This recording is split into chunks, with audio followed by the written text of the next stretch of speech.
باللہ من الشیطان الرجیم بسم اللہ الرحمن الرحیم الحمدللہ رب العالمین والصلاۃ والسلام علی خاتم النبیین اللہم صلی علی محمد وعلی آل محمد کما صلیت علی ابراہیم وعلی آل ابراہیم انک حمید مجید اللہم بارک علی محمد وعلی آل محمد کما بارکت علی ابراہیم وعلی آل ابراہیم انک حمید مجید رب اشرح لی صدری ویسر لی امری واحلل عقدۃ من لسانی یفقہوا قولی۔ آج کی ہماری ریویژن کلاس میں مینلی دو ٹاپک ہیں۔ پہلا ٹاپک ہے ان لوگوں کے بارے میں جو طالب دنیا ہیں، جو دنیا کی طلب رکھتے ہیں، ان کے بارے میں ان کا انجام بتایا گیا ہے، اور جو آخرت کی طلب رکھتے ہیں ان کے بارے میں بات کی گئی ہے۔ اور اس کے بعد آج کے سبق کے دوسرے حصے میں وہ احکامات ہیں جس کی بیس جو ہے وہ وہی ہے جو پہلے انبیاء کرام نے دی تھی، وہی بات جو توریت میں جو ہے وہ شارٹ کر کے لکھی گئی تھی، جو 10 احکامات تھے اسی کو یہاں پہ جو ہے وہ رپیٹ کیا گیا ہے۔ اور یہ پیغام وہی ہے جو روز اول سے انسانیت کے لیے پیغام ہے، جو اللہ تبارک و تعالیٰ نے اپنی مخلوق کا راستہ سیدھا کرنے کے لیے دیا ہے۔ وہ قوانین ہیں جس کی بیس کے اوپر ایک معاشرہ جو ہے وہ بنتا ہے۔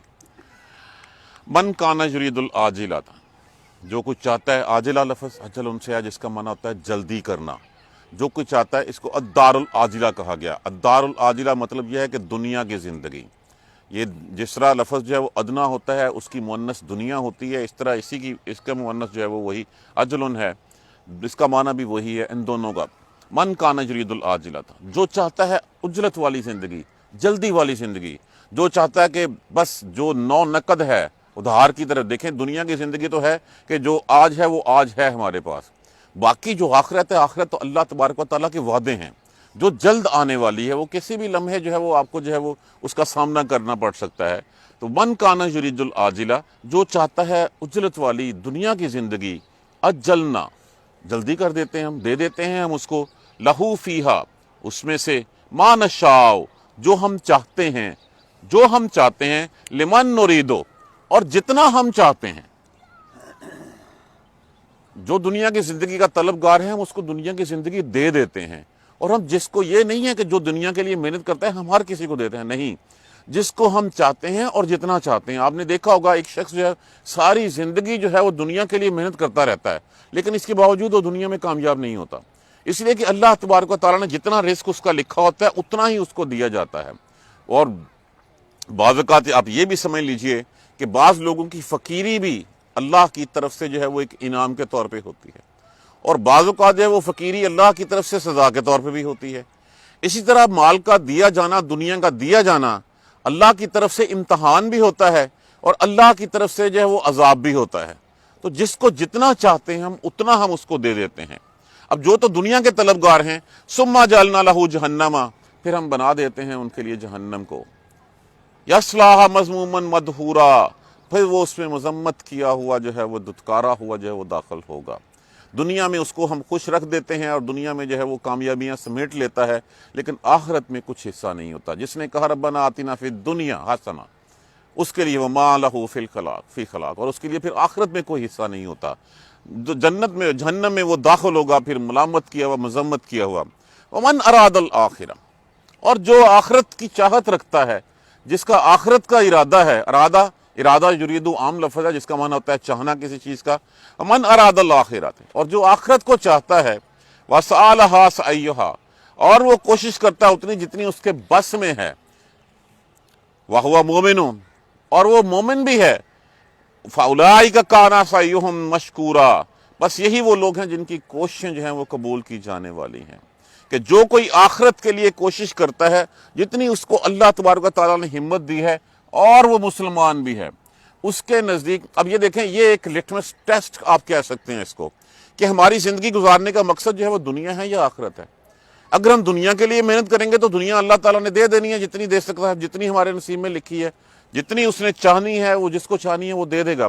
لیکن اگر ہم اب دنیا ہے کتنے سال کی، 20 25 سال، 50 سال، 60 سال، 70 سال، یہی دنیا ہے۔ اب ایک شخص نے اگر 25 50 سال جب وہ ایک کٹیا میں، ایک جھونپڑی میں گزار لیے، دوسرے نے ایک محل میں گزار لیے، تو یہ عارضی ٹائم تو دونوں کا کٹ گیا۔ اصل تو یہ ہے کہ ابدی کس کے لیے ہے، ابدی پھر کس کے لیے ہے؟ جو آخرت کی طلب رکھتا ہو اور آخرت کے لیے اپنا راستہ سیدھا کرنا چاہتا ہو۔ وہ دنیا میں ہر کام اللہ کی رضا کے ساتھ کرتا ہے، ہر کام کرنے سے پہلے دیکھتا ہے میرے لیے اللہ تبارک و تعالیٰ نے اس میں کیا حکم دیا ہے، اللہ کی خوشنودی، اللہ کی رضا، اللہ کی چاہت کس میں ہے، پھر وہ اس راستے پہ چلتا ہے۔ اس کے نزدیک یہ دنیا میٹر نہیں کر رہی ہوتی، اس کے نزدیک آخرت میٹر کر رہی ہوتی ہے۔ فَأُولَٰئِکَ کَانَ، اور پس وہی لوگ ہیں کانا سعیہم مشکورا، جن کی دوڑ باغ، جن کی کوششیں جو ہیں وہ قبول کی جائیں گی۔ کُلًّا نُمِدُّ ہؤلاء وہؤلاء، ہم تو مدد اور سب کسی کی ہم امداد کرتے ہیں، ان کی بھی ان کی بھی، کن کی؟ دنیا والوں کی بھی اور آخرت والوں کی بھی۔ کبھی کسی نے ہوا کہ جو آخرت کی طلبگار ہیں وہ دنیا والوں کا رزق روک دیں، یا دنیا والے جو ہے وہ آخرت والوں کا رزق روک دیں؟ ہم تو دونوں کو دیتے ہیں۔ اللہ تبارک و تعالیٰ کسی کا رزق جو ہے وہ نہیں روکتا، رزق تو سب کو جو ہے وہ دیتا ہے۔ ان کی بھی مدد کرتے ہیں اور ان کی مدد کرتے ہیں من عطاء ربک، تیرے پروردگار کی بخشش سے، تیرے پروردگار کی، آپ کے پروردگار کی عطا سے۔ وما کان عطاء ربک محظورا، اور تیرے پروردگار کی مدد جو ہے وہ عطا، جو بخشش ہے، وہ کبھی رکی ہوئی نہیں ہے، وہ جاری و ساری رہتی ہے، اس کی رحمت جو ہے وہ چلتی رہتی ہے۔ فیصلہ ہمارے ہاتھ میں چھوڑ دیا ہے کہ ہم کیا چاہتے ہیں، ہم دنیا چاہتے ہیں یا آخرت چاہتے ہیں۔ ہمارے لیے تو اللہ تبارک و تعالیٰ نے کتنی پیاری بات کہہ دی کہ تم ہمیشہ ربنا آتنا فی الدنیا حسنۃ وفی الآخرۃ حسنہ، تم دنیا بھی مانگو اور آخرت بھی مانگو، وقنا عذاب النار، اور اللہ کے عذاب سے جو ہے وہ پناہ مانگ لو، تو تمہارے لیے ساری چیزیں جو ہے وہ اکٹھی ہو جائیں گی۔ اب اس کے بعد انظر کیف فضلنا بعضهم علی بعض، دیکھو ذرا کیسے ہم نے لوگوں کو ایک دوسرے کو، بعض کو دوسرے کے اوپر فضیلت دے رکھی۔ دنیا کا ہم جائزہ لے لیں، کوئی ایک شخص دوسرے کے ساتھ جو ہے وہ برابری میں دکھا دے۔ اللہ تبارک و تعالیٰ نے ہر کسی کو ایک کو دوسرے کے اوپر فضیلت دے رکھی ہے۔ وہ فضیلت پیسوں میں ہو سکتی ہے، منصب میں ہو سکتی ہے، علم میں ہو سکتی ہے، جوانی میں، طاقت میں، کسی نہ کسی، کوئی انسان دوسرے کے ساتھ سملیرٹی نظر نہیں آئے گی، کسی نہ کسی جگہ پہ دونوں میں پلس مائنسز جو ہے وہ ضرور ہوں گے۔ دیکھو کیسے ہم نے ایک دوسرے کے اوپر فضیلتیں دے رکھی ہیں۔ لیکن وَلَلْآخِرَةُ أَكْبَرُ، لیکن آخرت جو ہے وہ بڑی ہے درجات میں۔ یہاں پہ تو ہمیں نظر آتا ہے کہ یہ فلاں کے پاس 4 کنال ہے، فلاں جو ہے وہ 5 محلے میں رہتا ہے، فلاں جھوپڑی میں رہتا ہے، لیکن جو آخرت کے درجے ہیں وہ بہت بڑے ہیں۔ وہ کتنے بڑے درجے ہیں کلیین میں کہ ایک سے دوسرے کا درجہ جو ہے وہ زمین و آسمان کی وسعتوں کے برابر ہے۔ اور پھر یہ بھی فرمایا گیا جو اعلیٰ علیین میں ہوں گے لوگوں کے لیے وہ ایسے ہی ہوں گے جیسے آسمان میں چمکتے تارے ہوتے ہیں، اتنی دور، اتنے درجات ان کے بڑے ہوں گے، اور آخرت کے درجے بڑے ہیں۔ وَأَكْبَرُ تَفْصِيلًا، اور اس کی فضیلتیں بھی بڑی ہیں۔ وَلَلْآخِرَةُ أَكْبَرُ دَرَجَاتٍ، آخرت کے درجات بڑے ہیں۔ وَأَكْبَرُ تَفْضِيلًا، اور اس کی فضیلتیں بھی جو ہیں وہ بڑی ہیں۔ اب دیکھ لیجئے ہمارے سامنے ایک کیٹیگرائز کر دیا گیا دنیا کو بھی اور آخرت کو بھی۔ دنیا میں بھی درجے ہیں، آخرت میں بھی درجے ہیں۔ اور پھر دیکھ لیجئے کہ عزت کس کی ہوتی ہے۔ اگر ایک بندہ جس نے جو ہے وہ محل بھی حرام کی کمائی سے بنا لیے، حرام کی کمائی پہ پلتا ہے جسم اور سب کچھ وہ کرتا ہے، لوگ منہ پہ اس کے اوپر عزت کرتے ہیں اس کی، لیکن جو ہے وہ کبھی دل سے اس کی عزت نہیں کرتے۔ وہ یہی کہتے ہیں اچھا ٹھیک ہے، منہ کے اوپر اس کے اوپر سلام کر لیتے ہیں۔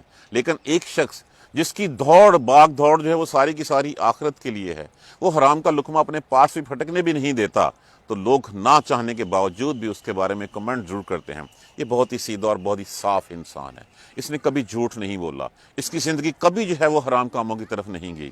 تو نہ چاہنے، چاہے وہ جتنا بھی غریب کیوں نہ ہو، لیکن اس کے لیے اللہ تبارک و تعالیٰ کی طرف سے عزتیں ہیں، دنیا میں بھی ہیں اور پھر آخرت میں بھی ہیں۔ اب اس کے لیے کیا کہا گیا؟ اگر آخرت کے درجات لینے ہیں تو پھر صرف ایک چھوٹی سی بات جو ہے وہ آگے کہہ دے گی، لا تجعل مع اللہ الہا آخر، اللہ کے ساتھ کسی اور کو شریک مت بنانا۔ اگر تو آخرت کا طلبگار ہے تو پھر اللہ کے ساتھ کسی اور کو شریک مت بنانا۔ دیکھیے دنیا میں کتنے قسم کے لوگ ہیں۔ ایک تو وہ لوگ ہیں جنہوں نے صاف اللہ کا انکار کر دیا، اللہ نے روٹی دینی ان کو بھی بند نہیں کی، اللہ ان کا بھی جو ہے اسی طرح درجات اور ان کی جو ہے وہ نظر آتی ہیں ہمیں چیزیں، وہاں پہ بھی اونچ نیچ نظر آتی ہے۔ دوسرا گروپ ہے جو اللہ کو مانتا ہے۔ اب اس میں سے بھی آگے دو سب کیٹیگری ہیں۔ کیٹیگری کیا ہے؟ ایک وہ ہیں جو اللہ کو مانتے تو ہیں لیکن اللہ کے ساتھ اور بھی کسی کو شریک کر لیتے ہیں، جیسے اللہ کا بیٹا بنا لیا، اللہ کے ساتھ عیسیٰ علیہ السلام کو کھڑا کر دیا، عزیر علیہ السلام کو اللہ کا بیٹا بنا لیا۔ یہ وہ لوگ ہیں جو کہتے ہیں کہ اللہ تو عرش پہ بیٹھا ہوا ہے، ہاں اللہ نے یہ دنیا پیدا کی، اللہ پروردگار ہے، لیکن اللہ کو کیا پتا کہ میری اس کٹیا میں کیا ہو رہا ہے، میری اس جھونپڑی میں جو ہو رہا ہے، میں جو بھوکا مر رہا ہوں، مجھے اپنی بات اللہ تک پہنچانے کے لیے کسی سفارشی کی ضرورت ہے، ایسا جو کوئی میری بات جا کے اللہ کے ہاں جو ہے وہ کر سکے۔ تو وہ لوگ جنہوں نے اللہ کے ساتھ شریک ٹھہرا رکھے ہیں اور وہ کہتے ہیں کہ اللہ ان کی بات مانتا نہیں، اللہ تو ہر کسی کی بات سنتا ہے. اللہ جتنا قریب میرے ہے اللہ اتنا ہی قریب آپ کے بھی ہے. جس سنسیریٹی کے ساتھ، جس خلوص کے ساتھ میں اپنے لیے دعا کر سکتا ہوں، کوئی دوسرا میرے لیے نہیں دعا کر سکتا. جس سنسیریٹی کے لیے میرا پیر، میری ماں میرے لیے کر سکتی ہے، کوئی دوسرا نہیں کر سکتا. میرا باپ میرے لیے کر سکتا ہے، کوئی دوسرا نہیں کر سکتا. تو جب میں اپنے تئیں نہیں مانگتا، ایک بچہ جو ہے وہ ماں کے پیٹ میں اللہ کی رحمت اور اللہ کے فضل سے جو ہے وہ پلتا ہے. وہ اندھیروں میں اللہ تبارک و تعالیٰ اس کو خوراک بھی دیتے ہیں. صحیح سلامت جب وہ ماں کے پیٹ سے باہر آتا ہے، اس کے بعد ہم کہتے ہیں کہ اس کی بیماری ٹھیک کرنے کے لیے ہمیں فلاں بابے کی ضرورت ہے، یا ہمیں فلاں جو ہے وہ بت کدے کی ضرورت ہے. تو یہ وہ جو چیزیں کھڑی کر رکھی ہیں، تو کیا فرمایا؟ لا تجعل مع اللہ الہا آخر، نہ تو بنا اللہ کے ساتھ کسی اور کو الہ. فتقعد مذموما مخذولا، پس تو بیٹھا رہ جائے گا مذمت کیا ہوا، ذلیل کیا ہوا رہ گا. اگر تو نے ایسا کیا تو پھر یہ تمہارا مقدر تمہارے سامنے لکھ دیا گیا ہے. اللہ کے علاوہ اگر تو نے کسی اور کو معبود ٹھہرایا، اللہ کے علاوہ کسی اور در پہ جا کے تو نے اپنا ماتھا ٹیکا، تو پھر اسی دنیا میں بھی اور آخرت میں تم جو ہے وہ ذلیل کیا ہوا بیٹھا ہوا رہ جائے گا. اب یہ تو تھا ایک ٹاپک، جس ٹاپک میں بتا دیا گیا کہ جو دنیا کے ہیں طلبگار، اللہ دنیا جس کو چاہے جتنی چاہے دے دیتا ہے، اور لیکن ان کا آخرت میں کوئی حصہ نہیں ہے. آخرت میں ان کے لیے جہنم ہے، وہاں پہ پھر وہ ذلیل و خوار ہو کے جو ہے وہ داخل ہو رہے ہوں گے. اور جو آخرت کا ارادہ کرتا ہے اور جتنی اس کے بس میں کوشش ہے، جتنی اللہ نے اس کو ہمت دیا، اس ہمت کے مطابق لگا رہتا ہے اس کے لیے، اور وہ مومن بھی ساتھ ہے، تو پھر اس کے لیے جو ہے وہ ہم اس کی کوششیں جو ہے وہ رائگاں نہیں جائیں گی. ہم تو سب کی مدد کرتے ہیں، ان کی بھی ان کی بھی. ہم نے لوگوں کو درجات بھی جو ہے وہ دے رکھے ہیں، لوگوں کو ایک دوسرے کے اوپر درجے بھی ہیں، لیکن بات وَلَلْآخِرَةُ اکبر، لیکن آخرت کے درجات جو ہیں وہ سب سے زیادہ بڑے ہیں. اگر تم دیکھنا چاہو تو وہ درجے وہاں پہ ہیں، اور درجے کن کے ہیں؟ جو آخرت کے لیے. کام تمہیں صرف ایک کہا گیا ہے، اور وہ کام کیا ہے؟ لا تجعل مع اللہ الہا آخر، اللہ کے ساتھ کسی اور کے الہ مت بنانا، نہیں تو تم ذلیل و خوار ہو کے بیٹھے رہو گے یہاں بھی اور آخرت میں بھی. اس کے بعد دوسرا ٹاپک جو یہاں پہ شروع ہوتا ہے، یہ وہی تھیم ہے، یہ وہی سبق ہے جو پہلے انبیاء کرام کو بھی دیا گیا. وہی جو 10 احکامات توریت کا جو نچوڑ ہے توریت میں دیے گئے تھے، وہی احکامات جو ہے وہ ہمیں بھی بتائے جا رہے ہیں. وَقَضَىٰ رَبُّكَ، اور حکم دیا تیرے رب نے، اللہ تعبدوا الا ایاہ، یہ کہ تو نہ عبادت کرنا مگر اسی کی، کہ اس کے علاوہ کسی کی عبادت نہ کرنا. اب یہ حکم کب دیا؟ پہلی بات تو یہ ہے، کب یہ حکم دیا؟ یہ حکم دیا اللہ تبارک و تعالیٰ نے جب آدم علیہ السلام کی روحوں سے، پیٹھ میں سے جو ہے وہ پشت میں سے سارے جو ہے وہ روحوں کو پیدا کیا، پیدا کر کے ان سے پوچھا الستو بربکم، کیا میں تمہارا رب نہیں ہوں؟ قالوا بلا، سب نے کہا ہاں ہاں کیوں نہیں. تو جب سب نے گواہی دے دی، یہ کس لیے گواہی دے دی؟ تاکہ کل کو تم یہ نہ کہہ سکو کہ میرے پاس تو اللہ کا پیغام پہنچا ہی نہیں ہے. تخت شعور میں اللہ اندر جو ہے وہ انسان کے اگر کوئی بھی چیز ہوتی ہے تو فٹ کر کے اللہ ہی منہ سے نکلتا ہے. تو کل کو یہ نہ کہو کہ میرے پاس پیغام نہیں پہنچا. یہ دنیا جیسے یہ ایسے ہی ہمارے اندر جو ہے وہ اللہ تبارک و تعالیٰ نے ڈالا ہوا ہے، ہم سے عہد لیا ہوا ہے. جیسے ہم کوئی چیز جب کوئی ایجاد ہوتی ہے تو یہ نہیں کہ اس شخص کا اپنا کوئی مائنڈ ہوتا ہے، اللہ تبارک و تعالیٰ نے اس کے انر مائنڈ میں جو چیز ہوتی ہے وہ ایکسپوز کروا دیتا ہے اسے. تو اللہ نے جو کہا کہ نہ، وَقَضَىٰ رَبُّكَ، تیرے رب نے فیصلہ کر دیا اس وقت. کیا فیصلہ تھا؟ اللہ تعبدوا الا ایاہ، کہ اس کے علاوہ کسی اور کی عبادت مت نہ کرنا. اور یہ وہ پیغام کیا ہے؟ یہ پیغام وہی ہے جو لا الہ الا اللہ کا پیغام ہے، اللہ کے سوا کوئی الہ نہیں ہے. تو پیدا ہوتے ہی، بلکہ جس وقت تمام اللہ تبارک و تعالیٰ نے روحیں پیدا کی، اسی وقت یہ تمہیں حکم دے دیا گیا کہ میرے علاوہ کسی اور کی عبادت نہ کرنا. وہی سبق آج ہمارے پاس ہے لا الہ الا اللہ کی شکل میں، کہ پروردگار وہی ہے، پیدا کرنے والا وہی ہے، اس کے علاوہ کسی کے سامنے سر مت جھکے. دیکھیے سب سے بڑا جو گناہ قرار دیا گیا ہے وہ کون سا گناہ ہے؟ وہ شرک قرار دیا گیا ہے. اللہ تبارک و تعالیٰ کا ارشاد پاک ہے کہ سب کو معاف، وَيَغْفِرُ لِمَن يَشَاءُ، جس کو چاہے گا وہ معاف کر دے گا، لیکن شرک والے کو معاف نہیں کرے گا. اور شرک یہ ہے کہ اللہ کے ساتھ کسی کو کھڑا کر لینا، اللہ کے برابر بنا لینا، اللہ کی صفات میں شریک کر دینا. ایک تو اللہ کی ذات میں شریک کرنا، اور پھر اللہ کی صفات میں شریک کرنا. اگر ہم اس کو جو ہے پڑھنا چاہیں، اللہ تبارک و تعالیٰ کے جو 99 صفاتی نام ہیں دیکھ لیجئے، ان میں اگر ہم نے کسی اور کو شمار کر لیا اور وہ نام ہم نے کسی اور کو دے دیا تو شرک کے مترادف ہم ہو جاتے ہیں وہاں پہ. پہلی بات تو یہی کہی گئی. اور اس کے بعد پھر فرمایا گیا وَبِالْوَالِدَيْنِ احسانا. دیکھیے بظاہر ہمیں پیدا کیا الحمدللہ اللہ تبارک و تعالیٰ نے، پروردگار ہمارا وہی ہے، لیکن بظاہر ہماری پرورش کا ذمہ کس کے ذمہ لگا دیا؟ اس نے ہمارے ماں باپ کے ذمہ لگا دیا گیا. تو اللہ کے بعد جو دوسرا رتبہ سامنے ہمارے کھڑا کر دیا گیا کہ اپنے ماں باپ کا جو ہے وہ خیال رکھنا، ان کے ساتھ اچھے طریقے سے پیش آنا. اما یبلغن، اگر وہ پہنچ جائیں، اندکا تیرے سامنے، الکبر بڑھاپے میں، اگر تیرے سامنے بڑھاپے میں وہ پہنچ جائیں، احدہما کوئی ایک، او کلاہما یا ان دونوں میں سے یا دونوں، فلا تقل لہما اف، پس ان کے لیے اف تک مت کہنا. اف کا لفظ ناپسندیدگی اور نفرت کے لیے استعمال کیا جاتا ہے. جیسے جو ہے وہ سم ٹائم ہمارا اف کہنا یا ہمارا ہوں کر کے دیکھنا اور کہنا بھی جو ہے وہ اسی ناپسندیدگی کے عالم میں آ جاتا ہے.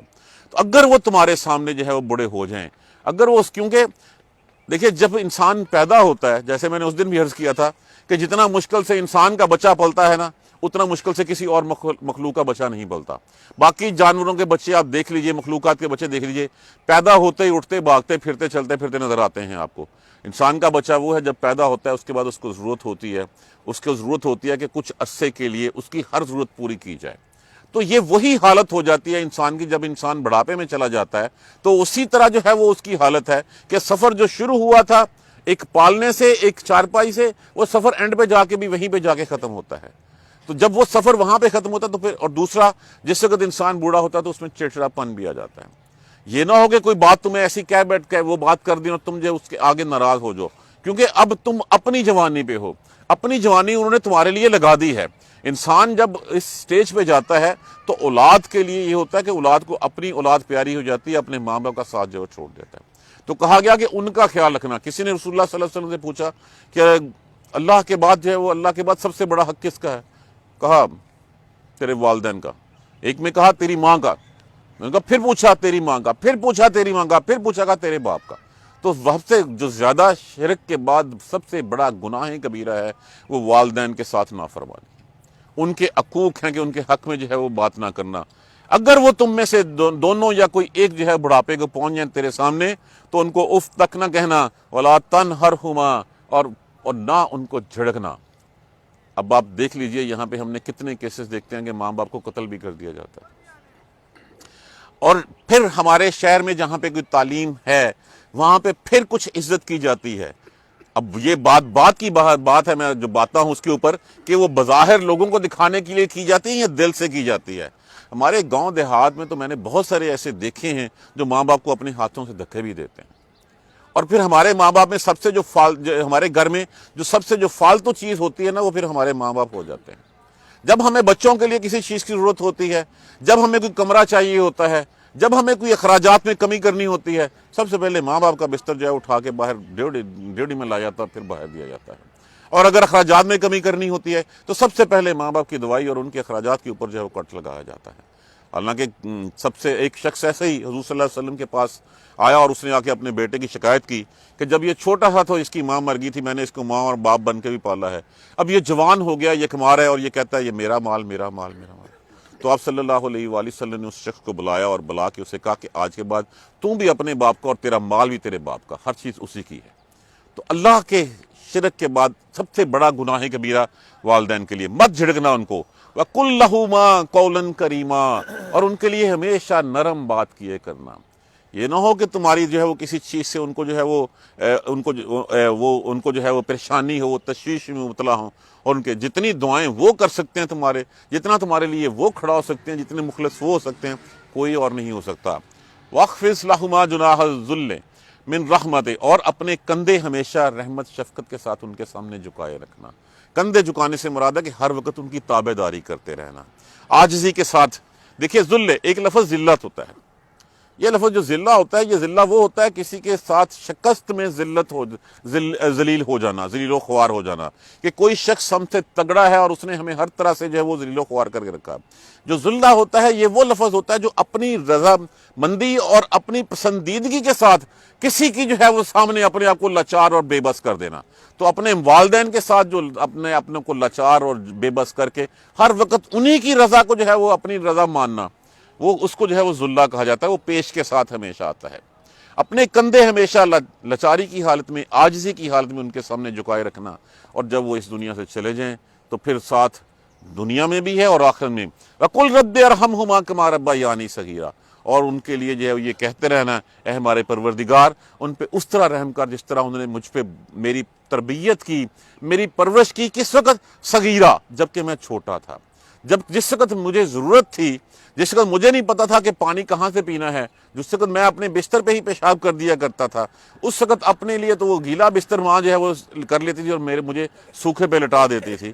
تو وہ اسی طرح جس طرح انہوں نے محبت اور شفقت کے ساتھ کہ ایک ایک میری آہ کے اوپر ماں باپ جو ہے وہ پریشان ہو جاتے تھے، میرے ماں باپ جو بے چین ہو جاتے تھے، اور جب تک مجھے سکون نہیں ملتا تھا، میں ٹھیک نہیں ہوتا تھا، ان کی پریشانی جو ہے وہ دید نہیں ہوتی تھی۔ تو جس طرح وہ میرے لیے پریشان رہا کرتے تھے، جس طرح انہوں نے مجھے شفقت اور پیار سے پالا، اتنی ہی مہربانی کیا کر ان کے اوپر، اتنی ہی رحمت ان کے ساتھ کیا کر۔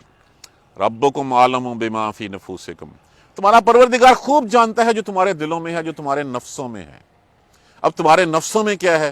گھر کے اندر تو جو ہے وہ ان کو ذلیل کر کے رکھا جائے، اور باہر جو ہے وہ کہا جائے، ایسے شو آف کیا جائے کہ اس ہم سے بڑا تابع دار ہی کوئی نہیں ہے ان کا، ہم سے بڑا تو خیر خواہ ماں باپ کا کوئی نہیں ہے، ہر کام میں ہم ماں باپ کو ہی آگے کرتے ہیں، لیکن گھر میں جو تمہارے دلوں میں ہے اللہ کو بہتر پتا ہے، تمہیں پتا ہے کہ تم کس طرح کر رہے ہو۔ ربکم، پروردگار تمہارا، عالم بما فی نفوسکم، وہ جانتا ہے کہ تمہارے دلوں میں، تمہارے نفسوں میں کیا چھپا ہوا ہے۔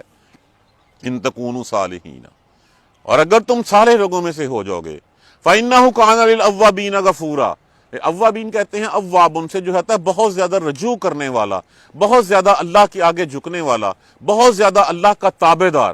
تو جو اللہ کے تابع دار صالح لوگ ہیں، اللہ تبارک و تعالیٰ ان کو بخشنے والا ہے۔ اپنے تئیں کوششیں کر کے اللہ سے جو ہے ان کے لیے رحمت مانگی جاؤ، اللہ تبارک و تعالیٰ اس کے اور بخشنے والا ہے۔ یہ پہلا اصول بتایا کہ اللہ کے بعد حق جو بتا دیا گیا والدین کا۔ یہاں پہ ایک چیز ذہن میں بٹھا لیجئے، والدین کی عزت احترام فرض ہے۔ اگر ان کا کوئی حکم قرآن و سنہ کے منافی ہے تو وہ ماننا ہمارے اوپر حرام ہے، وہ ماننا جائز نہیں ہے۔ ہم اس کے اگر وہ قرآن و سنہ کے منافی کوئی حکم دیتے ہیں، عزت ٹھیک ہے ہمارے لیے، احترام ان کا فرض ہے، ہم اسی طرح ان کو کرتے رہیں۔ جیسے حضرت اسماء بنت ابی بکر رضی اللہ تعالی عنہا، وہ حضور صلی اللہ علیہ وسلم کے پاس آئی اور پوچھا کہ میری ماں جو کافرہ ہے وہ آئی ہے، تو کیا میں اس کے ساتھ کیا سلوک کروں؟ تو آپ نے فرمایا اس کے ساتھ نرمی اور شفقت والا سلوک کر۔ تو اگر تو وہ احکامات وہ نہیں ماننے ہم نے، اگر وہ قرآن و سنہ کے منافی ہیں، لیکن ان کے احترام، ان کی شفقت میں کوئی کمی نہیں آنی چاہیے۔ اس کے بعد بتایا گیا وَآتِ ذَا الْقُرْبَى حَقَّهُ، اور پھر اس کے بعد حق دے، اس کے بعد حصہ دے، کس کو؟ اپنے رشتہ داروں کو۔ ماں باپ کا خیال رکھ، ان کے اوپر اپنا مال خرچ، اور اس کے بعد پھر حصہ دے ان کو، رشتہ داروں کو۔ رشتہ دار کون؟ تیرے بھائی بہن، تیری بیوی کے بھائی بہن، تیرے ماں کے رشتہ دار، تیرے باپ کے رشتہ دار، جتنے تمہیں دائیں بائیں نظر آتے ہیں۔ دیکھیں یہ وہ پلر ہے، ایک ذہن میں پھر وہ سکیچ ڈیولپ کر لیجئے۔ سورہ بنی اسرائیل جب ہم نے شروع کی تھی تو سب سے پہلے جو ہے وہ اللہ تبارک و تعالیٰ نے پہلی آیت کریمہ میں جو ہے وہ حضور صلی اللہ علیہ وسلم کی ہجرت کا بتایا تھا، اور پہلا جو سٹاپ اوور تھا اس ہجرت میں، اس معراج شریف میں پہلا سٹاپ اوور مدینہ ہی تھا، اور مدینہ میں ہی بتا دیا گیا تھا کہ یہاں پہ آپ کی ہجرت ہوگی۔ آپ نے 2 نفل وہاں، آپ 2 رکعت آپ نے وہاں پڑھے تھے۔ آخری سال نبوی زندگی کا چل رہا ہے، اور پھر یہاں پہ یہ وہ بتائے جا رہے ہیں اصول کہ ان پیرامیٹرز کے اوپر رہتے ہوئے تمہیں وہ معاشرہ جو ہے وہ آپ کو وہ معاشرہ جو ہے وہ تشکیل دینا ہے، اور انہی چیزوں کو سامنے رکھ کے پھر ریاست مدینہ جو ہے وہ وجود میں آئی، اور انہی چیزوں کو سامنے رکھتے ہوئے اللہ کے رسول نے وہ معاشرہ تشکیل دیا، اور پھر اسی چیز کو فالو کیا صحابہ کرام نے، تابعین نے، تبع تابعین نے، اور پھر ہم دیکھتے ہیں انہی اصولوں کو ہاتھ میں رسی کو مضبوطی کے ساتھ پکڑنے سے آدھی سے زیادہ دنیا کے اوپر اسی مدینہ سے جو ہے وہ حکومتیں کی گئی۔ تو یہ وہ پلرز ہیں، وہ رولز ہیں جو بتا دیے گئے کہ معاشرہ کیسے بنتا ہے۔ ہم جو کہتے ہیں کہ قرآن جو ہے وہ پرانی 1400 سال پہلے کی کتاب آج کے دور کے لیے قابل عمل نہیں ہے، تو مجھے بتائیے اس میں سے کون سی ایسی چیز ہے جو ہمیں راہ نہیں دکھاتی؟ کون سا ایسا میرے لیے کام ہے جس کے بارے میں ڈیفائن نہیں کر دیا گیا کہ وہ کام تم نے ایسے کرنا ہے؟ اللہ کے بعد ماں باپ کا حق بتایا گیا، اس کے بعد بتایا گیا وَآتِ ذَا الْقُرْبَى حَقَّهُ، پھر حق دینا اپنے رشتہ داروں کو۔ یہ نہ ہو کہ خود تو تم عیاشی کی زندگی گزارتے رہو، تمہیں جو ہے وہ تمہارے گھروں میں جو ہے وہ نوکر چاکر مال و دولت ریل پیل ہو، اور تمہارے بھائی بہن جو ہے بیچارے بھوکے مر رہے ہوں۔ جب ایسی صورت ہے تو ان کا حق ان کو ادا کرنا، یہ ان کا حق ہے، یہ تمہاری کوئی فیاضی یا تمہاری رحم دلی نہیں ہے، یہ ان کا حق ہے۔ یہاں کہا گیا ہے آتِ ذَا الْقُرْبَى، عطا کرنا، دینا اپنے رشتہ داروں کو، حق کا ہو، ان کا حق۔ اس کے بعد والمساکین، اور مسکینوں کو۔ مسکین کون ہے؟ وہ سادہ پوش لوگ، وہ سفید پوش لوگ جو بیچارے ہاتھ بھی نہیں پھیلا سکتے اور وہ بتا بھی نہیں سکتے، اور اندر ہی اندر سے وہ بھوکے بھی مر رہے ہیں، اندر سے ان کے پاس میڈیسن کے پیسے نہیں ہیں، اپنا سروائیول مشکل ہے۔ ان کے بارے میں خیال رکھنا ہمارے اوپر فرض ہے، ہم نے ہی ان کا خیال رکھنا ہے، اور دیتے وقت ان کو یہ مت احسان ان کے اوپر مت جتلانا کہ ہاں تم وہی ہو جن کو جو ہے وہ میں پالتا رہا ہوں۔ دیتے وقت تو یہاں تک کہا گیا ہے اس کی آنکھوں میں مت بھی دیکھنا، یہ نہ کہ ان کی آنکھوں کا تشکر جو ہے وہ تمہیں مغرور کر دے، تو ان مسکینوں کو بھی دو۔ اس کے بعد ابن السبیل، اور مسافروں کو بھی دو، ولا تبذروا تبذیرا، اور بیجا اسراف تم نہ کیا کرو۔ اب مسافروں کو پہلے ہوتا تھا کہ جو بھی مہمان آتا تھا وہ پورے گاؤں کا مہمان ہوتا تھا، تو یہاں پہ ہے کہ جو مسافر ہوتا ہے، مسافر چونکہ کم زیادہ راہ لے کے چلتا ہے، جب اس کے پاس زیادہ راہ کم ہوتا ہے تو کہیں بھی اس کے لیے کوئی مسئلہ مسائل آ سکتا ہے، تو اس کے لیے جہاں پہ بھی ہو کم از کم 3 دن کی ضیافت کا تو اس کو حکم دیا گیا ہے۔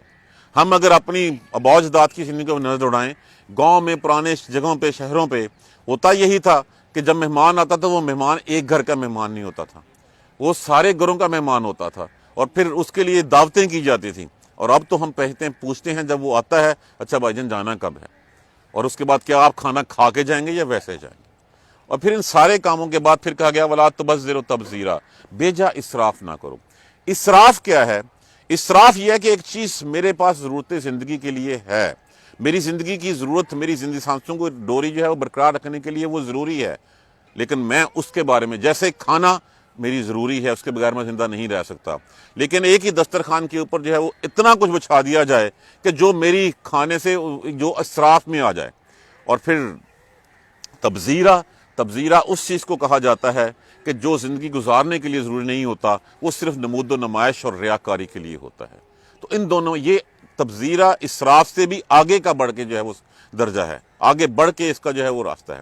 اس کی مثال جیسے کسی نے بڑی اچھی دی تھی، کسی مسجد میں جو مجلس میں بیٹھے ہوئے کچھ لوگوں نے میرے مجلس سے پوچھا کہ اسراف اور تبذیر میں کیا فرق ہے، تو فرمایا میرے مجلس نے، دیکھیں ہم یہاں بیٹھے ہوئے ہیں، 6 پنکھے چل رہے ہیں، ہماری ضرورت 2 سے پوری ہو سکتی ہے، یہ اسراف ہے، اور اگر ہم ان پنکھوں کو چلتا ہوا چھوڑ کے اس حال سے باہر نکل جائیں، یہ تبذیر کے زمرے میں آ جائے گا۔ پھر تو جو جیسے میری ضرورت 4 جوڑوں کی یا 6 جوڑوں کی ہے، اور میری الماریاں جو ہیں وہ 50 100 جو ہے وہ اس میں پڑا ہوا ہو، تو یہ ہے وہ چیز جو نمود و نمائش کے لیے، ریاکاری کے لیے، بیجا اسراف کے لیے۔ اب جو لوگ یہ بیجا اسراف کرتے ہیں، ان المبذرین کانوا اخوان الشیاطین، یہ جو خرچ کرنے والے ہیں، بیجا اسراف کرنے والے ہیں، یہ شیطان کے بھائی ہیں۔ وَقَانَ شیطان رَبِّهِ کفورا، اور شیطان جو ہے وہ اپنے رب کا بہت بڑا ناشکرا تھا، وہ اللہ کی نعمتوں کی ناشکری کرتا تھا۔ تو یہ بھی تمہاری بھی ناشکری ہے کہ اللہ نے تمہیں، بظاہر اگر ہم دیکھیں تو ہمیں یہ لگتا ہے کہ جو کچھ ہمیں دیا ہے اللہ نے، جو ہم کماتے ہیں وہ ہمارے لیے نہیں دیا، اللہ نے کہا اس میں سے اپنی ضرورتیں پوری کرو، اور اس کے بعد تجھے بتا دیا تمہارے نزدیک تمہارے ماں باپ، تمہارے بہن بھائی، زیرو کارب رشتہ دار، ساری لسٹ، مسکین، راستے کا مسافر، ان سب کے بارے میں بتا دیا گیا۔ تو اس کا مطلب جو ہم کماتے ہیں وہ میرا نہیں ہوتا، مجھے امانتاً دیا جاتا ہے، اور ساتھ مجھے یہ سبق پڑھایا جاتا ہے کہ یہ تو نے اس کو اس طرح خرچ کرنا ہے۔ کیا مجھے نہیں کہا گیا کہ 2.5% کم از کم زکوٰۃ نکالنی ہے؟ زکوٰۃ نکالنے کے بعد مجھے ماں باپ کا خیال رکھنے کے لیے کہا گیا، مجھے رشتہ داروں کا خیال رکھنے کے لیے کہا گیا، مسکینوں کا خیال رکھنے کے لیے کہا گیا، مسافروں کا خیال رکھنے کے لیے کہا گیا۔ تو اس کا مطلب کہ مجھے تو حصے بھی ڈیفائن کر دیے گئے ہیں سارے، تو پھر یہ سارا مجھے تو امانت کے طور پہ دیا گیا ہے۔ اور امانت کس کو دی جاتی ہے؟ اس کو دی جاتی ہے جس کے اوپر بھروسہ ہوتا ہے، جس کے ساتھ دل کا لگاؤ ہوتا ہے، اللہ ہمیں امین بنا رہا ہے۔ تو کل کو اگر ہم اسی دولت کے اوپر سام بن کر بیٹھ جائیں اور صرف اپنی ہی ذات کی جو ہے وہ مد نظر رکھیں، تو کل کو ہم اللہ کے ہاں بد دیانتی کے، بد امانتی کے، خیانت کے مرتکب پائے جائیں گے۔ تو کیا جواب دیں گے جا کے ہم، اگر ہم سام بن کے اس پہ بیٹھے رہیں اور آگے جا کے اللہ تبارک و تعالیٰ کو کیا منہ دکھائیں گے؟ اللہ نے کہا اچھا میں نے تجھے امانت دی تھی، وہ امانت کا اختیار کیا تو نے اس کو صحیح استعمال کیا؟ کیا میں نے تجھے بتایا نہیں تھا ماں باپ پہ خرچ کرنا ہے؟ کیا میں نے تجھے، دیکھیں 2.5% تو ہمارے اوپر جو ہے وہ فرض ہے، لیکن اس 2.5 کے علاوہ جتنا دیتے جائیں گے وہی واہ محسن، وہ ہوتا ہے جو احسان کرنے والا، جو پرخلوص نیت سے، کس رضا سے؟ کہ اللہ کا دیا ہوا مال ہے، اللہ نے دیا ہے، اللہ نے کہا اس جگہ پہ بانٹتے رہو، اور چھپے ہوئے بھی دو اور کھلے ہوئے بھی دو۔ چھپے ہوئے دو جب تم جو ہے وہ دیکھیں، اس کا تو بڑا سمپل سا فارمولہ ہے کہ جو کھلا ہوا دیتے ہیں وہ فرض دیتے ہیں، جو چھپا ہوتا ہے وہ نفلی ہوتا ہے۔ فرض نماز الاعلان پڑھی جاتی ہے، نفلی نماز ہمیشہ گھر میں چھپ کے پڑھی جاتی ہے۔ تو وہی بات سیدھی سی ہے، دینا بھی جب ہے تو جو زکوٰۃ ہے وہ زکوٰۃ کہا گیا بتا کے دے دو یار، اور جو جتنے صدقات ہیں باقی سب کچھ ہے اس کو کہا گیا چھپا کے دے دو۔ تو اللہ نے جو کہا ہے وہ دینا ہی ہے۔ تو جو اسراف کرنے والے ہیں، بیجا اڑانے والے ہیں، لوگوں کے نمود و نمائش کے لیے، دکھاوے کے لیے کرتے ہیں، وہ تو شیطان کے بھائی ہیں۔ اور شیطان جو ہے اپنی رب کا ناشکرا تھا۔ اب بتا دو کہ تم نے رب کا ناشکرا ہونا ہے، شیطان کا بھائی ہونا ہے، یا مومنوں کی صف میں آنا ہے، فیصلہ ہمارے اپنے ہاتھ میں۔ وَإِمَّا تُعْرِضَنَّ عَنْهُمْ ابْتِغَاءَ رَحْمَةٍ مِّن رَّبِّكَ تَرْجُوهَا فَقُل لَّهُمْ قَوْلًا مَّيْسُورًا۔ اور اگر تم اعراض کرنا چاہو، اب ایک شخص آ گیا ہے ایسا اور آ کے اس نے آپ سے سوال کیا ہے اور آپ کے پاس کچھ نہیں ہے، اور آپ اللہ کی رحمت کے طلبگار ہوتے ہوئے اس سے جو ہے وہ اعراض کرنا چاہو، تو بڑی نرم بات اس سے کہہ دیا کرو۔ جیسے میں نے اس دن بھی حدیث سنائی تھی، اسی حدیث کا اگلی آیت سے بھی تعلق ہے کہ وہ حضور صلی اللہ علیہ وآلہ وسلم کے پاس کچھ کپڑا آیا۔ حضور صلی اللہ علیہ وسلم کے پاس آئی ہوئی چیز کہاں رہتی تھی؟ آپ نے سارا بانٹ دیا۔ اب ایک عورت نے اپنے بیٹے کو بھیجا، جاؤ حضور صلی اللہ علیہ وسلم سے کپڑا لے کے آؤ۔ وہ آیا، آ کے جو ہے اپنی ماں کا پیغام دیا اور کپڑا مانگا، تو حضور صلی اللہ علیہ وسلم نے کہا میرے پاس تو نہیں ہے اس طرح۔ تو جب ایسی شکل میں نہ ہو، ہاں، اور ساتھ آپ نے یہ فرمایا اچھا میرے پاس آئے گا تو میں تجھے دے دوں گا، کیا کہ اللہ کی رحمت کے طلبگار بھی تھے، اور اللہ کی رحمت کے اوپر ترجوہا، جس کی وہ امید بھی رکھتے تھے، ان کو پتا تھا کہ یہ میرے پاس اللہ کی طرف سے آ جائے گا، جب آئے گا تو میں تجھے دے دوں گا۔ لیکن اس کے بعد فرمایا فَقُل لَّهُمْ قَوْلًا مَّيْسُورًا، بس ان سے نرم بات کہہ دیا کرو، ان کو جھڑکا مت کرو، ان کو سختی سے مت منع کیا کرو۔ اب جب اس نے کہہ دیا وَلَا تَجْعَلْ يَدَاكَ مَغْلُولَةً إِلَىٰ عُنُقِكَ وَلَا تَبْسُطْهَا كُلَّ الْبَسْطِ، اور مت باندھ ہاتھ اپنا اپنی گردن کے ساتھ، جس کا معنی یہ ہے کہ بخیل مت ہو جانا، سر چوچ اپنی ہی جیب میں مت ڈالتے رہنا۔ اور دوسری بات فرمائی گئی وَلَا تَبْسُطْهَا كُلَّ الْبَسْطِ، اور نہ اتنا کھول دینا کہ ہر چیز ہی ہاتھ کھول کے رکھ دو۔ اب حضور صلی اللہ علیہ وسلم تو جو ہے وہ کھول کے دینے والے تھے، جو چیز آئی تھی وہ ساری کی ساری دے دی۔ فَتَقْعُدَ مَلُومًا مَحْسُورًا، بعد میں ملام زدہ مایوس ہو کے بیٹھے رہو کہ اچھا اب میرے پاس نہیں ہے کچھ بھی۔ تو یہاں پہ کیا سبق کیا دیا جا رہا ہے؟ سبق ہمیں میانہ روی کا دیا جا رہا ہے کہ اپنے آپ کو میانہ روی رکھنی ہے، نہ تو اتنے بخیل ہو جانا کہ لوگ کنجوس مکھی چوس کہتے رہیں، لوگ کہتے رہیں کہ اس سے تو مانگنا ہی فضول ہے، اس نے تو دینا نہیں ہے، وہ تو اپنی اولاد کو اپنے ماں باپ پہ خرچ نہیں کرتا، تجھے کیسے دے دے گا۔ اور نہ اتنا ہاتھ کھلا ہو کہ کل کو تمہارا اپنا ہاتھ جو ہے وہ پھیلا ہوا ہو کہ تم نے بھی گزارنا۔ اب وہ حضور صلی اللہ علیہ وآلہ وسلم کے پاس آئے، نہیں دیا، چلی گئی۔ اب حضور صلی اللہ علیہ وسلم سے آ کے پھر اس نے کہا اچھا جائیں حضور صلی اللہ علیہ وسلم سے جا کے کہو کہ جو کرتا پہنا ہوا نا پھر ہمیں وہ دے دیں۔ اب وہ آیا، حضور صلی اللہ علیہ وسلم نے وہ کرتا اتار کے دے دیا۔ اب اس کے بعد نماز کا ٹائم ہوا، بلال حبشی رضی اللہ تعالیٰ عنہ نے اذان دی، اب حضور صلی اللہ علیہ وسلم نہیں ہے، پتہ چلا کہاں پہ ہیں حضور صلی اللہ علیہ وسلم، گھر میں جو ہے وہ اوپر والا حصہ برہنہ بیٹھے ہوئے ہیں کہ کرتا ہے۔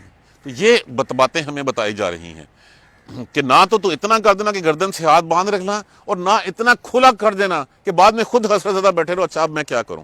میانہ روی کا سبق ہمیں دیا گیا ہے۔ اِنَّ رَبَّكَ يَبْسُطُ الرِّزْقَ لِمَن يَشَاءُ، بے شک وہ صرف پروردگار ہے تمہارا، تو جتنا چاہتا ہے رزق کسی کا کشادہ کر دیتا ہے، وَيَقْدِرُ، اور وہ تنگ کر دیتا ہے، جس کو وہ چاہتا ہے جتنا چاہتا ہے اتنا۔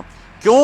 إِنَّهُ كَانَ بِعِبَادِهِ خَبِيرًا بَصِيرًا، کیونکہ وہ اپنے بندوں کے اوپر نظر رکھنے والا اور ان کا خیال رکھنے والا ہے، ان کے بارے میں جاننے والا ہے، اس کو پتہ ہے کہ میرے بندے کی ضرورت کیا ہے، اسی ضرورت کے حساب سے جس کو چاہتا ہے جتنا چاہتا ہے وہ کھول دیتا ہے، اور جتنا چاہتا ہے اس کو جو ہے وہ تنگ کر دیتا ہے۔ ایک بات یہاں پہ یہ بات تو ہوگی پیسوں کی۔ اس کے بعد اگلا ٹاپک یہاں پہ آ گیا، اسی سے ریلیٹڈ یہ معاشرے کے قوانین بنائے گئے ہوئے ہیں۔ یہ بتایا گیا کہ معاشرہ ان چیزوں کے اوپر جو ہے وہ پنپتا ہے، انہی چیزوں سے ریاست مدینہ بنتی ہے۔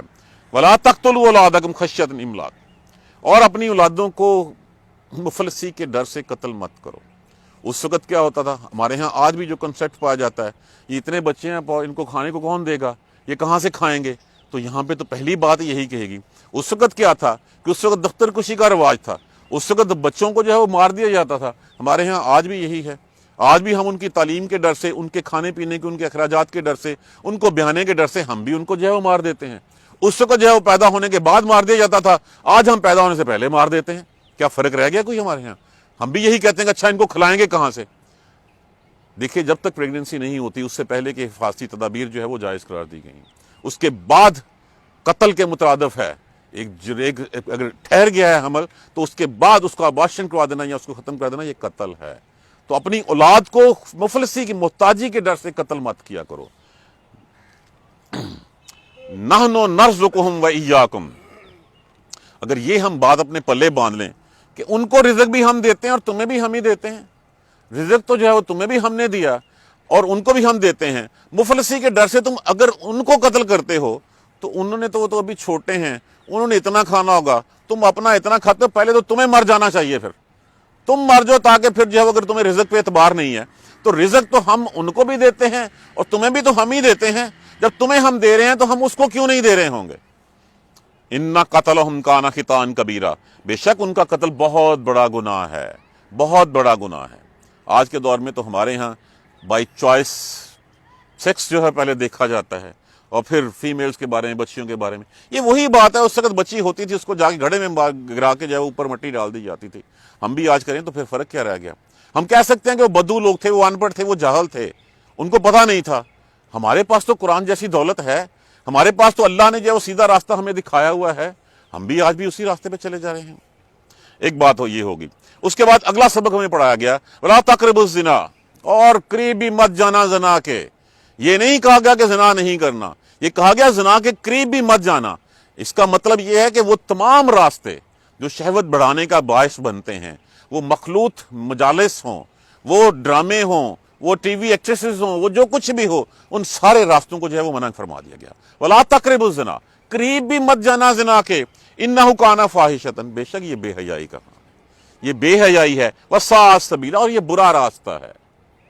گناہ کبیرہ میں سے جو ہے وہ سب سے بڑے گناہوں میں سے یہ بھی اس کا شمار ہوتا ہے، منع فرما دیا گیا۔ آج ہمارے ہاں عام جو ہے وہ اس چیز کے اوپر کبھی کسی نے سوچا بھی ہے؟ ہماری وہ مجالس جو سارے کے سارے یہی راستے کھولتی ہیں، ہم ان کو خود پروموٹ کرتے ہیں۔ ہمارا کوئی اشتہار جو ہے وہ خاتون کے بغیر جو ہے وہ مکمل نہیں ہوتا۔ کون سی ایڈورٹائزمنٹ ایسی ہے جہاں پہ خاتون کا آنا جو ہے وہ ضروری نہیں ہے؟ دیکھیے وہ عورت جو گھر میں ایک شخص کو خوش کرنے کے لیے اللہ نے اس کو حکم دیا، وہ گھر میں ایک شخص کو خوش نہیں کرتی، مارکیٹ میں کھڑی ہو کے ہزاروں لوگوں کے لیے اسمائل بھی دے رہی ہوتی ہے، مسکرا بھی رہی ہوتی ہے اور اپنا آپ پیش بھی کر رہی ہوتی ہے۔ تو یہ راستے کس طرف کھولتے ہیں؟ اسی طرف کھولتے ہیں۔ اسی لیے حجاب کا، اسی لیے سب کے سارے کاموں کا حکم دیا گیا۔ تو پہلی بات، ایک بات یہاں پہ وَلَا تَقْرَبُوا الزِّنَا إِنَّهُ كَانَ فَاحِشَةً وَسَاءَ سَبِيلًا، اور زنا کے قریب بھی مت جانا، بے شک یہ فحاشی ہے، یہ بے حیائی کا کام ہے اور یہ برا راستہ ہے۔ ایک سبق یہ دے دیا گیا، اب یہ ون بائی ون کر کے قوانین سارے بتائے جا رہے ہیں۔ وَلَا تَقْتُلُوا النَّفْسَ الَّتِي حَرَّمَ اللَّهُ، اور مت کرنا کسی جان کو قتل، اس کو الَّتِي حَرَّمَ اللَّهُ، اس کو جس کو اللہ نے حرام ٹھہرا دیا ہو، الا بالحق، مگر ساتھ حق کے۔ اب قتل کے بارے میں بتایا جا رہا ہے کہ قتل جو ہے وہ اللہ نے منع فرما دیا تمہیں سوائے حق کے۔ اب حق کے ساتھ قتل کرنا کیا ہوتا ہے؟ ایک حق کے ساتھ قتل کرنا ہوتا ہے قتل کے بدلے قتل، قصاص کے نتیجے میں۔ دوسرا قتل کون سا ہے؟ شادی شدہ زانی کا قتل، اس کو جو ہے وہ اگر شادی شدہ ہے اور زنا کا مرتکب ہوتا ہے تو اس کے قتل کا حکم ہے۔ اور تیسرا کون سا حق کے ساتھ قتل ہے؟ جو اسلام چھوڑ کے مرتد ہو جائے اس کا جو ہے وہ قتل کرنے کا حکم دیا۔ ان تینوں کے علاوہ کوئی چیز ایکسیپٹیبل نہیں ہے، وہ قابل قبول نہیں ہے، تو مت قتل کرنا ان کا۔ امن قتل مظلوما فقد جلنا لولیہ سلطانا، اور پھر ہم نے جو ہے وہ جو قتل ہوا ہے اس کے مظلوم ہیں اس کے ورثاء کو ہم نے غلبہ دے دیا، قدرت دے دی۔ ان کیا غلبہ قدرت دے دی؟ ان کے ہاتھ میں اختیار دے دیا، پھر اختیار دے دیا قصاص کا۔ قصاص لینا چاہو تو قصاص لے لو، دیت لینا چاہو تو تم دیت لے لو، تم معاف کرنا چاہو تو یہ سب سے اچھا راستہ ہے، یہ ڈیٹیل میں، لیکن یہ اختیار دے دیا ہے۔ اور جب تیرے ہاتھ میں یہ اختیار دے دیا گیا ہے فلا یسرف فی القتل، تو پھر اسراف نہ کرنا قتل میں۔ قتل میں اسراف کیا ہوتا ہے؟ آج بھی ہمارے ہاں ایک کے بدلے میں 10 لوگوں کی گردن جو ہے وہ اتار دی جاتی ہے۔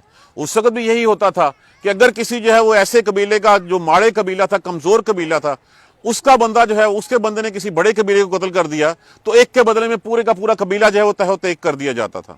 اور یہ بھی ہوتا تھا کہ اگر جو ہے وہ کسی نے غریب آدمی کا ہو گیا تو اپنی بجائے کسی اور کا قصاص کے لیے کہہ دینا، یا یہ ہے کہ پھر ایک کے بدلے میں 10 لوگوں کا جو ہے وہ خون مانگ لینا۔ تو اگر تمہیں قصاص کا اختیار دیا گیا ہے تو اس میں اسراف نہ کرنا۔ پھر دیکھیے یہ سمجھایا جا رہا ہے کہ تاکہ قتل کے بعد ایک معاشرے میں بگاڑ، ایک فساد کی صورتحال ہوتی ہے۔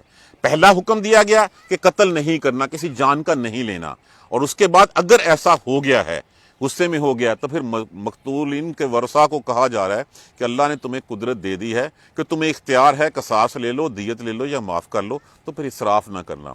اسراف کرنا جیسے کہا ایک کے بدلے میں 10 لوگوں کو مار دینا، ایک کے بدلے میں جیسے لاشوں کو اس کے بعد ان کے ناک کان کاٹ دینے، ان کے چہروں پھاڑ دینا، ان ساری چیزوں کو، انہ کان منصورا، بے شک تم مدد کیے گئے ہو۔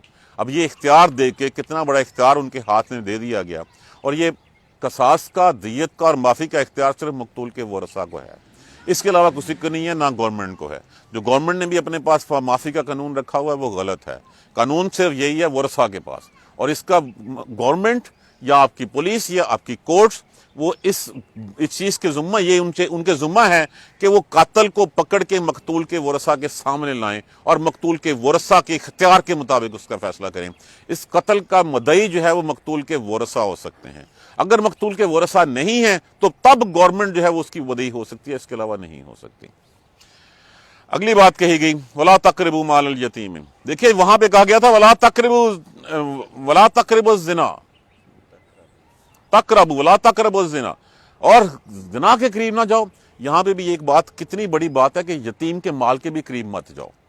ولا تقربوا مال الیتیم ولا تقربوا مال الیتیم الا باللتی ہی احسن، اور یتیم کے مال کے قریب بھی مت جاؤ مگر اچھے طریقے کے ساتھ، حتی یبلغ اشدہ، یہاں تک کہ وہ پہنچ جائے اپنی جوانی کو۔ کہ اگر تمہارے جو ہے وہ عملداری میں کوئی یتیم ہیں، کوئی یتیم ہیں، تو پھر ان کے مال کے بھی قریب مت جانا۔ اور پھر یہ اب اگر تم خود کھاتا پیتا ہے تو پھر تو منع فرما دیا گیا کہ اس کے مال کو ہاتھ بھی نہ لگانا، اور اگر کھاتا پیتا نہیں ہے، خود محتاج ہے، تو پھر جس حد تک کہ اس کا گزارا چل سکے، اور پھر اس گزارے کے ساتھ جیسے ہی یتیم جو ہے وہ اپنے ایج کو پہنچے، حتی اشدہ ہو، جب اپنی جوانی اپنی طاقت کو پہنچ جائیں، وہ بالغ ہو جائیں، اس کے بعد ان کو جو ہے وہ سائڈ پہ کر دینا، تاکہ اس میں سے جو یہ اب کہا کہ جو یتیموں کا مال کھاتے ہیں وہ پیٹ میں آگ بھرتے ہیں، آگ کا ایندھن جو ہے وہ ان کے پیٹوں میں آگ بھری ہوئی ہے ان کی میں۔ ہوتا کیا تھا اس وقت کہ چونکہ جنگیں زیادہ ہوتی تھیں، لوگ جنگوں میں شہید ہو جاتے تھے، ہلاک ہو جاتے تھے، تو اس کے بعد پھر اس کے رشتہ دار جو ہے وہ یتیموں کے مالوں کے اوپر قبضہ کر لیتے تھے۔ ان کو یہ ہم سورہ بقرہ میں بڑی ڈیٹیل میں اس بات کو پڑھ چکے ہوئے ہیں، تو قبضہ کر لیتے تھے اور پھر یتیموں کے ساتھ برا سلوک کیا جاتا تھا۔ جب یہ آیت کریمہ اتری تو مومن تو ایسے ہو گئے، اتنے ڈر گئے کہ یتیموں کا کھانا الگ کر دیا، اپنا کھانا الگ کر دیا، کہ یہ نہ ہو کہ کہیں اللہ کے ہاں ہمیں جواب دینا پڑے۔ تو پھر فرمایا گیا نہیں، اچھے طریقے کے ساتھ ان سے ملو، اگر تو تم ان کو سروائیول کر سکتے ہو۔ اور پھر یتیموں کے حقوق کتنے ہمیں بتائے گئے ہیں، کتنے بتائے گئے ہیں، آپ پڑھ لیجیے۔ حضور صلی اللہ علیہ وسلم نے فرمایا جس نے کسی یتیم کی دیکھ بھال کی وہ میرے ساتھ ایسے ہی ہوگا جیسے یہ انگلیاں۔ اور پھر فرمایا جس نے کسی یتیم کے سر پہ ہاتھ پھیرا، سر پہ جتنے بال ہیں اس کے برابر اس کو نیکیاں دے دی۔ اور جب کسی نے جو ہے وہ یتیم کے ساتھ اچھا سلوک کیا، یہاں تک کہ وہ بے نیاز ہو گیا کہ وہ اپنی جوانی کو پہنچا، تو جنت اس کے اوپر واجب ہو گئی۔ تو یتیم کے مال کی طرف مت جاؤ مگر یہ کہ احسن طریقے کے ساتھ۔ اور اس کے بعد پھر فرمایا گیا وَأَوْفُوا بِالْعَهْدِ وَأَوْفُوا بِالْعَهْدِ، اور اپنے عہد کو پورا کیا کرو۔ عہد کیا ہے؟ جو وعدے وعید ہم کرتے ہیں، جو وعدہ اللہ سے کیا ہم نے سب سے پہلے، وہ ہم نے وعدہ کیا لا الہ الا اللہ کا۔ الستو بربکم کے جواب میں ہم نے کہا قالوا بلا، ہاں ہاں کیوں نہیں، اللہ آپ ہمارے رب ہیں، ہمارے پروردگار ہیں۔ لا الہ الا اللہ کا وعدہ ہم نے کیا، محمد رسول اللہ کا وعدہ ہم نے کیا، یہ وعدہ سب سے پہلے۔ آج تو اوتھ کو جو لیا جاتا ہے اس کو ایک فارمیلٹی کے علاوہ کچھ نہیں سمجھا جاتا، کتنے سخت اس کے الفاظ ہوتے ہیں۔ قرآن کو اللہ کو گواہ حاضر ناظر جان کے گواہ بنا کے کہا جاتا ہے کہ یہ جو مجھے منصب دیا جا رہا ہے اس کی میں اسی طرح تعظیم کروں گا جس طرح مجھے کرنے کا حق ہے۔ آج تو اس کو ایک فارمیلٹی سمجھا جاتا ہے۔ اوفوا بعہدی، اپنے عہد کو پورا کرو۔ ان العہد کان مسئولا، بے شک ان عہدوں کے بارے میں تم سے پوچھا جانے گا، تم سے سوال کیا جائے گا۔ اللہ کے ساتھ عہد، کسی کے ساتھ وعدہ وعید عہد، نکاح بھی ایک عہد ہے، اور جتنی بھی چیزیں ہیں ان سب کے بارے میں تم سے پوچھا جائے گا۔ یہ بات کہی گی، اس کے بعد اگلا سبق پڑھایا گیا اوفل کیلا نہیں، یہ کیلا ہے، آپ نے زیر ڈالی تھی۔ اور پیمانہ پورا رکھا کرو، اذا کلتم، جب تم اس کو بھرو، جب تم ناپو کسی چیز کو تو پیمانہ اس کا پورا بھرا کرو۔ دیکھیے اسی کی وجہ سے، کم تولنے کی وجہ سے ایک قوم جو ہے وہ تباہی کا شکار ہوئی۔ شعیب علیہ السلام کی قوم کے اوپر عذاب آیا۔ اب یہ ایک ایک جرم کے اوپر اگر قومیں جو ہیں وہ غارت کر دی گئیں، ان کے اوپر اللہ کا عذاب نازل ہوا، یہ سارے نقائص، سارے جرائم ہم میں آج اکٹھے ہو گئے۔ پھر بھی اللہ کی رحمت ہے کہ اللہ ہمیں دیے بھی جا رہا ہے، اللہ نے ہمیں مہلت بھی دی ہوئی ہے کہ معافی مانگ لو، کر لو، توبہ توعید کر لو، تاکہ تم اللہ کے ہاں جا سکو۔ دیکھیں ایک ایک جرم کے اوپر اتنا کچھ ہوتا تھا، اور آج کیا ہے؟ آج ہم میں سارے جرم اکٹھے ہوئے ہیں۔ کیا شرک ہم نہیں کرتے؟ کیا زنا کی طرف نہیں جاتے تولنا؟ اور پھر کیا جھوٹ بولنا، وعدے توڑنا، یہ تو ہمارے اندر گھٹی میں رس بس چکی ہے چیز کہ ہم جو ہے وہ جھوٹ کو تو اب جھوٹ سمجھا ہی نہیں جاتا۔ ایک جھوٹ ہوتا ہے، ایک گناہ با لذت ہوتا ہے، گناہ شراب پی زنا کیا جس کا کچھ ملا، ایک ہوتا ہے گناہ بے لذت جس کا کوئی لذت بھی نہیں ملتی اور ہم کرتے چلے جا رہے ہیں۔ کہاں پہ ہو؟ میں جی 3 منٹ میں پہنچ رہا ہوں، مجھے پتا میں ابھی 2 گھنٹے دور ہوں وہاں سے۔ ہم کیوں بولتے ہیں جھوٹ؟ اس طرح کے کتنے جھوٹ ہم نے اپنے گھر میں بیٹھے ہوئے ہیں، باہر سے بیل ہوئی ہے، ابا جی نہیں ہے جی، وہ نہیں ہے، وہ گھر میں نہیں ہے۔ بھئی کیا جھوٹ بول رہا ہے؟ اگر تم مل لو گے اس سے تو کیا کوئی چل کے تیرے دروازے پہ آیا ہے اور تم آگے سے جو ہے وہ اپنے آرام کی خاطر اٹھ کے دروازے تک نہیں جا سکتا؟ ہاں ہو سکتا ہے کہ مشغول ہوں، صحیح حقیقت بتا رہی جائے اس وقت وہ یہ کر رہے ہیں۔ تو ہم نے کتنے گناہ بے لذت جو ہے اپنے جسموں کے اپنے ساتھ جوڑ رکھے ہیں، جو چل رہے ہیں اور ہم ان کو سمجھتے ہی نہیں ہیں۔ آج کے دور میں حلال پیسہ تو ہم کہتے ہیں صرف پیسہ آنا چاہیے، ہم یہ نہیں دیکھتے اس کا سورس کیا ہے، یہ حرام کا ہے یا حلال کا۔ ہم کہتے ہیں میری جیب میں پیسے ہونے چاہیے۔ اور اللہ کے بندو، اگر پیسے جیب میں ہیں، حرام طریقے سے آئے ہیں، تو تیری عبادت بھی قبول نہیں ہے۔ جتنا تو چاہے مرضی اللہ کو اونچی آواز میں پکارتا رہے۔ ایک شخص آیا حضور صلی اللہ علیہ وسلم کے پاس، کپڑے اس کے جو ہے وہ گرد آلود، بال بکھرے ہوئے، یا اللہ یا اللہ یا اللہ۔ کہتے ہیں اس کی کیسے قبول ہو جب اس کا ہر چیز جو ہے وہ حرام کی؟ ہم نے تو ان چیزوں کو دیکھنا ہی چھوڑ دیا ہوا ہے۔ ہم تو کہتے ہیں بس پیسہ آنا چاہیے جیب میں۔ سورس کیا ہے؟ سورس کے اوپر ہم کبھی نظر نہیں رکھتے۔ تو جب ہم حلال کماتے نہیں ہیں تو پھر ہم اپنے جسم کو پرورش کس مال سے دے رہے ہیں؟ حرام کے مال سے دے رہے ہیں۔ اپنی اولاد کس مال سے پال رہے ہیں؟ اسی حرام کے مال سے پال رہے ہیں۔ پھر ان سے جو ہے وہ میں وفاداری کی امید کیسے رکھ لوں؟ وہ کیسے میرے ساتھ وفادار ہوں گے جب ان کو میں نے حلال سے پالا ہی نہیں ہے؟ تو عہد اپنے پورے کیا کرو، ان عہدوں کے بارے میں تم سے پوچھا جائے گا، اور پیمانہ ہمیشہ پورا رکھا کرو، اور وازنوا بالقسطاس المستقیم، اور تکڑی تیری سیدھی ہونی چاہیے ہمیشہ۔ جو تیرا کنڈا ہے وزن کا ہے، آج ہمیشہ جو ہے وہ گاہک کے حق میں ہی ہونا چاہیے۔ آج ہمارے یہاں ہم نے اپنے پیمانے مختلف بنا رکھے ہیں، ہمارے دینے والے باٹ اور ہیں، لینے والے باٹ اور ہیں۔ تو سیدھا رکھا کرو اپنا۔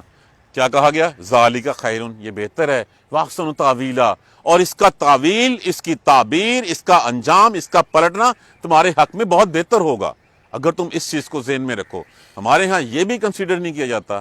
جب ہم دودھ دیتے ہیں تو گڑوے ڈیفرنٹ ہوتی ہے، جب ہم تولتے ہیں تو باٹ ڈیفرنٹ ہوتے ہیں، لینے والے کچھ ہوتے ہیں، دینے والے کچھ ہوتے ہیں۔